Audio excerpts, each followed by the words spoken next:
अस्सलाम वालेकुम स्टूडेंट्स। जी स्टूडेंट्स, मैं हूं प्रोफेसर फैज़ान गुराया।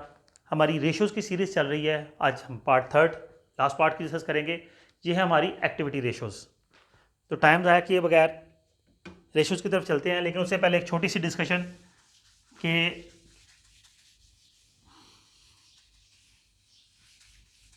स्टूडेंट्स से काफ़ी अच्छे अच्छे कमेंट्स आ रहे हैं। ठीक है, स्टूडेंट्स वीडियोज़ को लाइक भी कर रहे हैं, लेकिन वीडियो की शेयरिंग और चैनल की सब्सक्रिप्शन अभी भी बहुत लो है। तो आपसे दरख्वास्त है कि चैनल को सब्सक्राइब लाजमी किया करें, वीडियो को आगे भी शेयर किया करें। जी, हम बात करेंगे एक्टिविटी रेशियोज़ की।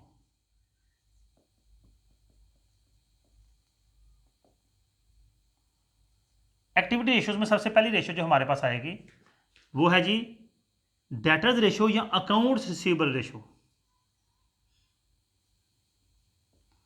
रिसीवेबल, इतना लंबा लिखने की जरूरत क्या है, शॉर्ट करते हैं, सुन तो आप रहे ही हैं। अकाउंट्स रिसीवेबल टर्नओवर रेशियोज, ये आता है जी sales over average receivables multiply by 100। अब यहां पे प्रॉब्लम ये है कि हमारे पास बैलेंस शीट एक ही साल की गिवन है। एवरेज निकालने के लिए हमारे पास बैलेंस शीट 2 साल की होनी चाहिए ताकि हम अपनी एवरेज को फाइंड कर सकें। अब नहीं है तो हम 1 साल से ही गुजारा कर लेंगे। ये नहीं है कि नहीं है तो हम लिख देंगे जी क्वेश्चन सॉल्व नहीं हो सकता, ऐसा बिल्कुल नहीं है। हाँ, अगर 2 साल की होती तो हम opening debtors plus closing divide by 2 करते, ठीक है। लेकिन अब जहां पे नहीं है तो हम इस तरह की एक्टिविटी कोई नहीं करेंगे, हम डायरेक्टली वैल्यूज पुट करेंगे और आंसर फाइंड करेंगे। तो हमारी वैल्यूज क्या हैं? सेल्स है हमारे पास 6800 की, अकाउंट्स रिसीवेबल हमारे पास 250 के, मल्टीप्लाई 100। ये तो लगता है कंपनी कैश पे ही काम करती है, इसकी तो रेशियो बड़ी हाई आनी है। 6800 divide by 250, 27.2 times, unbelievable, 27.2 times. मतलब ये कंपनी के डेटास बहुत कम है, कंपनी की रिकवरी रेशियो बहुत अच्छी है। लेकिन अब जब दूसरी रेशियो की तरफ जाएंगे वो है जी एवरेज कलेक्शन पीरियड।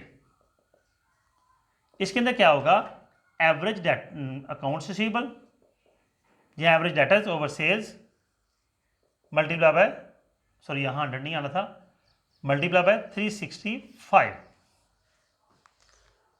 तो एवरेज हमारे पास ये 250 आ गया, ये 6800 आ गया, मल्टीप्लाई बाय 365। 365 साल के डेज हैं, क्योंकि हमने ये बताना है कि हमें कितने दिन लगते हैं अपने पैसे कलेक्ट करने में। तो लिखेंगे हमारे पास है जी 250 डिवाइड बाय 6800 मल्टीप्लाई बाय 365। तो हम 13 एवरेजली 14 डेज में अपने पैसे रिकवर कर लेते हैं, यानी कि 14 दिन के अंदर अंदर हमारे पैसे, यानी कि मोस्टली ये कैश भी होगा, फिर और तो कोई चक्कर नहीं हो सकता, ठीक है। फिर आएगा हमारा अकाउंट्स पेबल टर्नओवर रेशियो।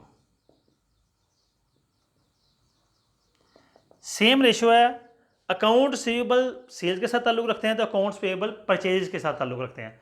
लेकिन हमारे पास डाटे के अंदर परचेजेस नहीं है तो फिर हम कॉस्ट ऑफ गुड्स सोल्ड को ले लेंगे।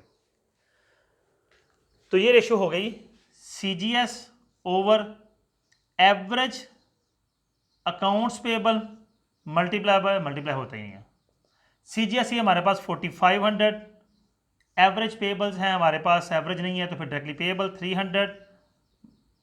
तो ये इसका आंसर आ गया 15 टाइम्स। मतलब ये कि हम उधार चीजें भी बहुत कम लेते हैं, ज्यादा काम हम कैश पे ही करते हैं।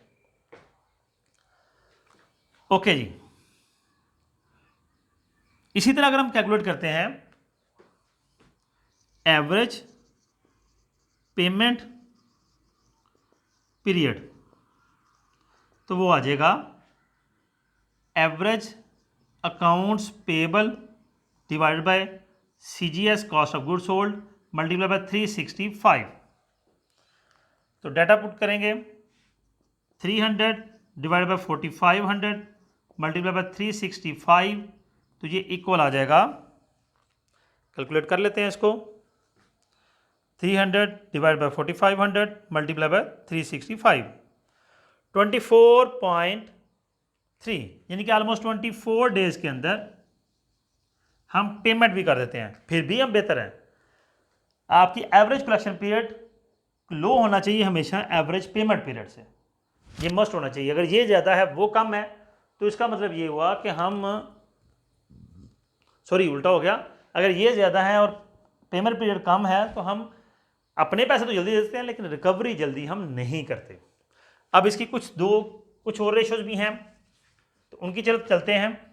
इनके आंसर्स याद रखिएगा क्योंकि हमें ये ज़रूरत पड़ेगी।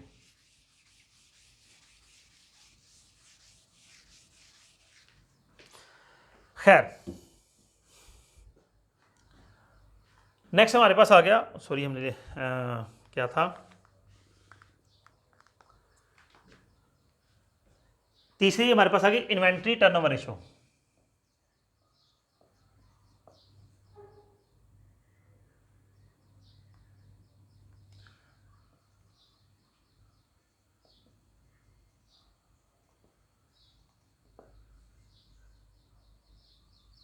इक्वल आ गया। अब इन्वेंट्री में सीजीएस ही लिखा जाता है, तो डिफरेंस क्या आया कि जो अकाउंट्स पेबल टर्नओवर रेशो थी उसमें हमने परचेजेस लिखनी थी लेकिन चूंकि वो गिवन नहीं थी तो सीजीएस लिखा, लेकिन यहाँ पे लिखा ही सीजीएस जाना है, सीजीएस ओवर एवरेज इन्वेंट्री। और एवरेज इन्वेंट्री का मैंने आपको सेम बताया कि उसके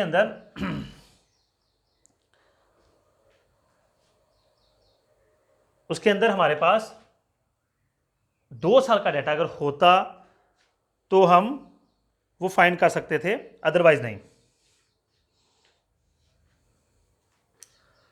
जी, तो ये आ जाएगा, सीजीएस हमारे पास है 4500, एवरेज इन्वेंट्री हमारे पास इन्वेंट्री है 1200, तो ये आंसर आ जाएगा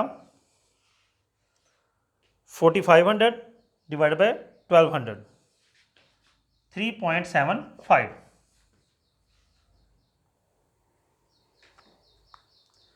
ये भी टाइम्स में है। फिर नेक्स्ट हमारे पास आना है एवरेज कन्वर्जन पीरियड। इन्वेंट्री हम इसीलिए लेते हैं कि हम उसको कन्वर्ट करके उसको फिनिश गुड्स बनाएंगे और फिर उनको सेल करेंगे, तो यहाँ पे आएगा एवरेज कन्वर्जन पीरियड। फार्मूला इसका है, सेम फार्मूले को उल्टाएंगे, एवरेज इन्वेंट्री सीजीएस से डिवाइड करेंगे और multiply by 365, 1200 divide by 4500 multiply by 365। लें जी, हम कन्वर्जन पीरियड भी चेक करते हैं, 1200 डिवाइड बाय 4500 मल्टीप्लाई बाय 365। ओहो, हम तो बहुत लेट हैं जी, 97 डेज हमें लगते हैं अपनी इन्वेंट्री को कन्वर्ट करने में, टू लेट। आखिरी जो हमारा है वो है जी operating cycle.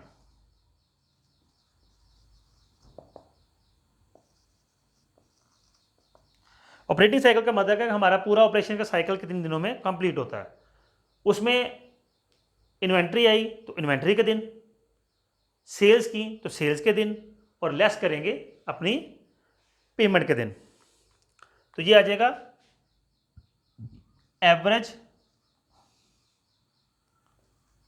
Average collection period plus average conversion period less average payment period.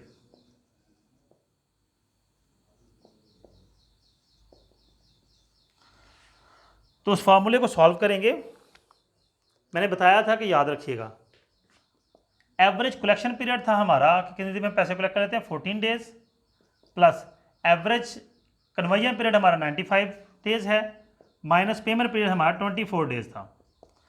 तो माइनस करेंगे तो ये 87 डेज आ गए, हमारा पूरा साइकिल से 87 डेज में कंप्लीट हो जाता है।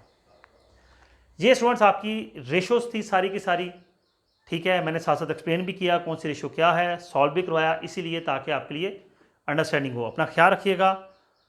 और जाने से पहले जो स्टूडेंट्स चैनल पर नए हैं वो चैनल को सब्सक्राइब कर दें। अल्लाह हाफिज़।